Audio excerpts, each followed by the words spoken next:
வணக்கம், welcome to ராஜா சசி மற்றும் பலர் யூடியூப் சேனல். வீடியோவே வர்றதில்ல, விளாக்ஸே போடுறதில்லன்னு கேட்ட சில நல்ல உள்ளங்களுக்காக இந்த வீடியோ. கிட்டத்தட்ட ஒரு 6 வருஷம் ஆச்சு கோயம்புத்தூர் வந்து பழனி கோயிலுக்கு போகணும் அப்படின்னு சொல்லி ரொம்ப நாள் பிளானு. அதனால சரி அதை இன்னைக்கு பண்ணிடலாம் அப்படின்னு சொல்லி கோயிலுக்கு கிளம்பிட்டோம். கோயிலுக்கு போயிட்டு சாமி கும்பிட்டுட்டு ரிட்டர்ன் கிளம்பியாச்சு. மணி ஒரு 2 மணி இருக்கும். இப்போ என்ன பிளான் அப்படின்னு பார்த்தீங்கன்னா, திருமூர்த்தி ஃபால்ஸ் போகலாம் அப்படின்னு சொல்லி திருமூர்த்தி ஃபால்ஸில் போய் தண்ணி வருதா அப்படின்னு பார்த்துட்டு ஈவினிங் வந்து நம்ம ஃப்ரெண்டு ஒருத்தரோட மேரேஜ் ரிசப்ஷன் இருக்குது நியர் டு பொள்ளாச்சியில். அதையும் போய் அட்டன் பண்ணிவிட்டு அதோட இந்த வீடியோ முடிச்சிருவோம். ஸோ வீடியோவில் பல சுவாரஸ்யமான விஷயங்கள் இருக்கு. வீடியோக்குள்ளே போய் இதனால் சொல்ல வர்றது என்னென்னா, வீடியோக்குள்ளே பல சுவாரஸ்யமான விஷயங்கள் இருக்குது. தொடர்ந்து வீடியோவை முழுசாக பாருங்கள். அடிக்கடி வீடியோ வரணும் அப்படின்னு ஆசைப்பட்டீங்கன்னா உங்களுடைய ஆதரவு கொடுத்தா வீடியோ கண்டிப்பாக வரும். நாங்கள் வீடியோக்குள்ளே போய் பார்க்கலாம். முன்னதாக பழனி முருகன் கோவிலுக்கு போகிறதுக்கு முன்னாடி கோவிலுக்கு பக்கத்தில் இருக்கிற ஹோட்டலில் காலையில் வந்து பிரேக்ஃபாஸ்ட் சாப்பிட்டோம். சாப்பிட்டுட்டு காரை கொண்டு போய் பார்க்கில் விட்டுட்டு நாங்கள் அங்கேருந்து நடந்து கோவிலுக்கு போக ஆரம்பித்தோம்.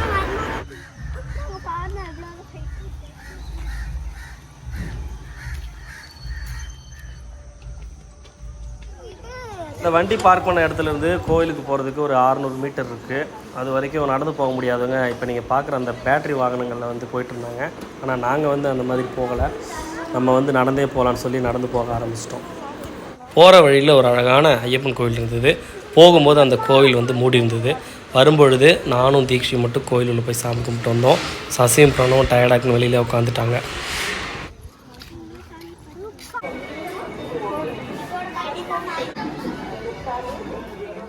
அருமையான தரிசனத்தை முடிச்சுட்டு வந்து ஒரு செல்ஃபி எடுத்துகிட்டு உங்களுக்கு காமிக்கலான்னு. அங்கே ஃபோன் அலோடு இல்லை, அதனால் வீடியோ வந்து பழனி கோவில் எடுக்க முடியல. பழனியிலேருந்து திருமூர்த்தி வாட்டர் ஃபால்ஸுக்கு போகிற வழி தான் இது. அதுதான் நீங்கள் இப்போ வீடியோவில் பார்த்துட்ருக்குறீங்க. அருமையான இடங்க. போகிற வழி முழுக்க 2 பக்கம் தென்னை மரங்கள். நம்ம பழனியிலேருந்து திருமூர்த்தி ஃபால்ஸ் போயிட்டுருக்கிற வழியில் ஒரு பழைய காலத்து கோவில் ஒன்று பார்த்தேன். அந்த கோவில் வந்து ரொம்ப சிதிலம் அடைஞ்சு சேதமான நிலைமையில் இருக்குது. சரி, அதான் வண்டியை நிறுத்திட்டு உள்ளே வந்து பார்க்கலாம் அப்படின்னு வந்திருக்கேன். உங்களுக்கு காமிக்கிறேன். இது என்ன கோவில், எத்தனை வருஷத்துக்கு பழமையான கோவில், என்னென்ன டீட்டெயில்ஸ்லாம் பார்க்கலாம். இதுதான் கோவிலோட என்ட்ரன்ஸ். உள்ளே போயிட்டேன் நான். இப்போ நான் பேசும்போது செல்ஃபி வீடியோ பேசினேன் இல்லையா, அது கோயில் உள்ளேருந்து தான் பேசினேன். பார்த்தீங்கன்னா தெரியும், வவ்வால்கள் தொங்கிட்டு இருக்குது பாருங்கள். தெரியுதா? கோவிலை சுற்றி இது கீழே இறங்கி நடந்து போகிற மாதிரி படிக்கட்டு எதை கொடுத்துருக்காங்க. பார்க்குறதுக்கு பயமாக இருக்குது. யாரும் வேறு இல்லையா உள்ள? ஒரு மாதிரி அப்படியே உடம்புலாம் செலுக்குது. வவால்கள் பறக்குது பாருங்கள். என்ன கோவிலாக இருக்கும் பார்க்கலாம். நான் இன்னும் உள்ளே போய் அந்த கர்ப்பகிரகத்துக்கிட்ட போல். இங்கே பாருங்கள், ஏதோ எழுதியிருக்க கல்வெட்டு. நமக்கு இதை படிக்க தெரியாது. யாராவது படிக்க தெரிஞ்சவங்க தான் வீடியோ பார்க்குறவங்க சொல்லுங்கள். இதான் வந்து மூலவர். அதான் பின்னாடி தெரியும் பார்த்தீங்களா, அதுதான் நம்ம வந்து உள்ளே போய்ட்டு வந்த கோவில். இந்த கோவிலை பற்றின எல்லா தகவல்களும் வெளியில் வந்து ஒரு பேனரில் போட்டிருக்காங்க. நான் அதை பார்க்காம நேரடியாக கோயிலுக்குள்ளே போயிட்டு என்ன எத்தனை வருஷத்துக்கு கோயிலாக இருக்கும் அப்படின்னு சொல்லி யோசிச்சுட்டு இருந்தேன். டீட்டெயில்ஸ் வந்து காமிக்கிற பாருங்க. இது வந்து 1000 ஆண்டுகள் பழமை வாய்ந்த ஹரி வரதராஜ பெருமாள் திருக்கோயில் அப்படின்னு போட்டிருக்காங்க. அதாவது பராமரிப்பு வேலை, அதாவது திரும்ப ரீஒர்க் ஸ்டார்ட் பண்ணுறாங்க. 100 வருஷத்துக்கு அப்புறம் இப்போ வந்து கும்பாபிஷேக திருப்பணி நடைபெறுதாம் அப்படின்னு டீட்டெயில்ஸ் போட்டிருக்காங்க. ஸோ இந்த வயல்வெளிக்கு பக்கத்துலேயே இந்த கோவில் இங்கே தான் இருக்குது. இந்த கோவிலை பற்றி தெரிஞ்சுக்கிறதுக்காக கூகுளில் வந்து சர்ச் பண்ணி பார்த்தேன். இந்த கோவில் வந்து பார்த்திங்கன்னா கல்யாண வரதராஜ பெருமாள் திருக்கோயில் அப்படின்னு சொல்கிறாங்க. குமணவள்ளல் அப்படிங்கிற மன்னர் வந்து ஆட்சி செஞ்சுருக்காரு. அவர் தான் இந்த கோவிலையும் கட்டியிருக்காரு. நிறைய தகவல்கள் நான் அந்த வீடியோவில் காமிச்சேன் இல்லையா, அந்த கல்வெட்டுகள், அதில் வந்து இந்த தகவல்கள் எல்லாமே நிறைய இருக்குது. குமணவள்ளல் வந்து ஆட்சி புரிஞ்சது. இந்த ஊரை வந்து தலைநகராக, கொழுமம் ஊரை வந்து தலைநகராக வச்சு ஆட்சி புரிஞ்சிருக்காரு. இந்த மாதிரி நிறைய தகவல்கள் வந்து கூகுளில் இருக்குது. இன்ட்ரெஸ்டிங்கான விஷயம், ரொம்ப மகிழ்ச்சியாக இருக்குது. ஏன்னா இந்த கோவில் பார்த்ததுக்கப்புறம் நான் கூட சரி உள்ளே போய் பார்த்து ரொம்ப சிதிலமடைஞ்சு சேதமாயிருக்கா. இது வந்து கோவில் மதம் சார்ந்த விஷயம் அப்படின்றதெல்லாம் வந்து அப்பாற்பட்டது. என்னை பொறுத்த வரைக்கும் என்னென்னா, நம்மளுடைய தமிழர்கள் அவங்களுடைய திறமை, அவங்களுடைய கலை எந்த அளவுக்கு வந்து திறமையாக இருந்தாங்க, எவ்வளோ விஷயங்களில் வந்து நம்ம தமிழர்கள் திறமையானவங்க நிரூபிச்சிருக்காங்க. அதுக்கு வரலாற்று சான்றாக இருக்கக்கூடியது இந்த மாதிரி கோவில்கள் தான். அதனால தான் நான் சொல்ல வர்றது, 1000 வருஷங்கள் பழமையான கோவில். நம்ம தமிழ்நாட்டில் நிறைய கோவில்கள் இந்த மாதிரி வந்து பராமரிப்பு இல்லாமல் சேதமடைஞ்சு சிதிலமடைஞ்சு காணாமே போயிடுச்சு. கோவில் இருந்த இடமே இல்லாமல் போயிடுச்சு. நம்ம முன்னோர்கள் வந்து எந்த அளவுக்கு மூளையை பயன்படுத்தி அந்த கோவிலை வந்து கட்டியிருப்பாங்க. ஏன்னா இத்தனை வருஷங்கள் கழிச்சு வந்து அது நிலச்சி நிற்குது அப்படின்னா, நம்ம எக்ஸாம்பிளுக்கு தஞ்சாவூர் ராஜராஜ சோழன் கட்டிய அந்த தஞ்சை பெரிய கோயிலெலாம் பார்த்தீங்கன்னா அது ஒரு சான்று தான். ஸோ இப்போ இந்த கோயில் பற்றி சொல்லும்போது 100 வருஷங்கள் ஆயிருக்கான் கும்பாபிஷேகம் பண்ணி. கிட்டத்தட்ட 100 வருஷங்களுக்கு அப்புறம் கும்பாபிஷேகம் பண்ணுறதுக்காக முயற்சி எடுத்துருக்குறாங்க. அதுவே பெரிய விஷயம். கோவிலை வந்து பராமரித்து, கோவிலை வந்து புனரமைச்சு கும்பாபிஷேகம் நடத்த போகிறாங்க. ரொம்ப சந்தோஷமாக இருக்குது. இந்த மாதிரி தமிழ்நாட்டில் இருக்கக்கூடிய சேதமடைகிற நிலைமையில் இருக்க கோயில்கள் எல்லாத்தையும் புனரமைச்சு இந்த மாதிரி பண்ணால் நம்மளுடைய வரலாற்று சின்னங்கள் வந்து அடுத்த தலைமுறைக்கு நம்மளால் கொண்டு சேர்க்க முடியும் அப்படின்றது எனக்கு ரொம்ப மட்டற்ற மகிழ்ச்சியாக இருக்குது. திருமூர்த்தி வாட்டர் ஃபால்ஸ் இன்னும் நமக்கு வந்து 27 கிலோமீட்டர் இருக்குது. இந்த இடம் எங்கே இருக்குது அப்படின்னு பார்த்தீங்கன்னா, நம்ம திருமூர்த்தி வாட்டர் ஃபால்ஸுக்கு போகிற வழியில் சாலையோர ஒரு உணவகம் தான். இங்கே வந்துட்டு பார்த்தீங்கன்னா மீன் வறுவல், மீன் குழம்பு சாப்பாடு ரொம்ப ரொம்ப ரொம்ப டேஸ்ட்டாக இருக்கும். நீங்கள் திருமூர்த்தி வாட்டர் ஃபால்ஸ் போகிறீங்க அப்படின்னா மறக்காமல் இந்த ஆனந்தி அக்கா கடையை வந்து ட்ரை பண்ணுங்கள். ஜிலேபி மீன், முழு மீன் 100 ரூபா.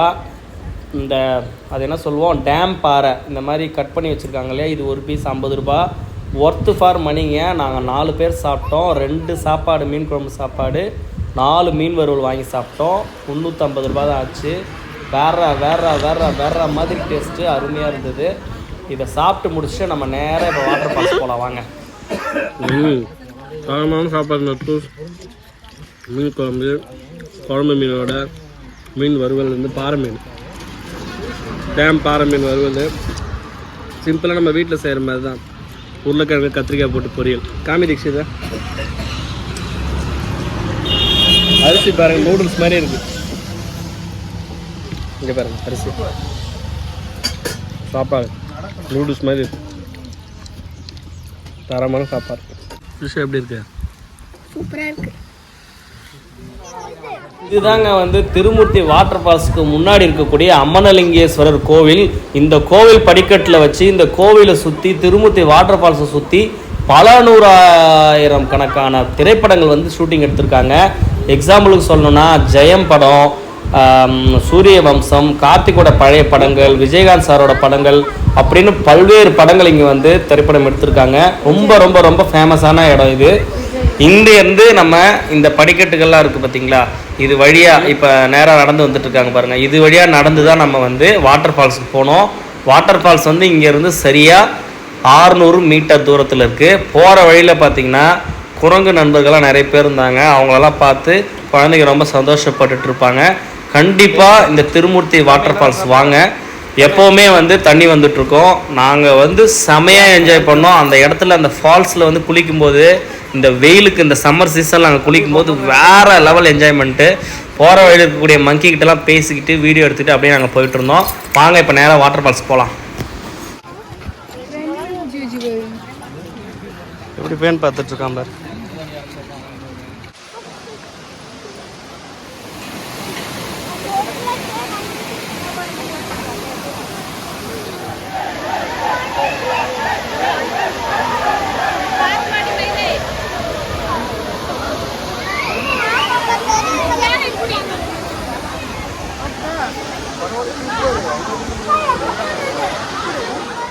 நான், தீக்ஷி, பிரணவ் 3 பேரும் அந்த அருவியில் குளிக்கலான்னு போனோம். பிரணவ் வந்து ஃபோர்ஸாக தண்ணி வரும் பயந்துட்டு நான் வரலன்ட்டான். நானும் தீக்ஷி செம்மையாக என்ஜாய் பண்ணி ஒரு 1/2 மணி நேரம் ஆட்டம் போட்டு வந்தோம். சசி வந்து குளிக்க வரல, இங்கே வெயிட் பண்ணிட்டுருந்தா. குளித்து முடிச்சுட்டு கிளம்பியாச்சு. போகிற வழியில் எப்படி இருக்குது பாருங்கள், அருமையான ஒரு லொக்கேஷன். நீங்கள் திருமூர்த்தி வாட்டர் ஃபால்ஸ் கண்டிப்பாக வாங்க. லொக்கேஷன் போடுறேன், போகாதவங்க வாங்க. அடுத்து நம்ம ஃப்ரெண்டோட வெட்டிங் ரிசப்ஷனுக்கு போயிட்டோம். இவர் தான் நம்ம ஃப்ரெண்டு, அவரோட ஒய்ஃபு. வெட்டிங் ரிசப்ஷனில் வந்த உடனே நாங்கள் நேராக போய் கிஃப்ட் கொடுத்து ஃபோட்டோ எடுத்துகிட்டு சின்னதாக ஒரு வீடியோ கிளிப் எடுத்துகிட்டு அடுத்து நம்ம என்ன பண்ணலாம் அப்படின்னா, வேறு என்ன சாப்பாடு தான் அப்படின்ட்டு நேராக நாங்கள் வந்து சாப்பிட்லான்னு போனோம். அங்கே போய் பார்த்திங்கன்னா பஃபே செமையாக இருந்துச்சுங்க. வெஜிடபிள் பிரியாணி, தோசை, இட்லி, ஸ்வீட்டு நல்லா இருந்தது. ரொம்ப டேஸ்ட்டாக இருந்தது ஃபுட்டு. நாங்கள் 4 பேர் உட்காந்து சாப்பிட்டுட்டு அதுக்கப்புறம் அங்கேருந்து கிளம்பிட்டோம் நட்பூஸ். இந்த வீடியோ வந்துட்டு பிளான் பண்ணி எடுக்கல, நம்ம வீடியோவே வர்றதில்லைன்னு கேட்ட சில நல்ல உள்ளங்களுக்காக தான் இந்த வீடியோவை இதோடு பிடிச்சிக்கிறோம். மீண்டும் இனிமையான ஒரு வீடியோவுடன் உங்களை சந்திக்கும் வரை உங்களுடைய ராஜாஸ் மற்றும் ஹலர்.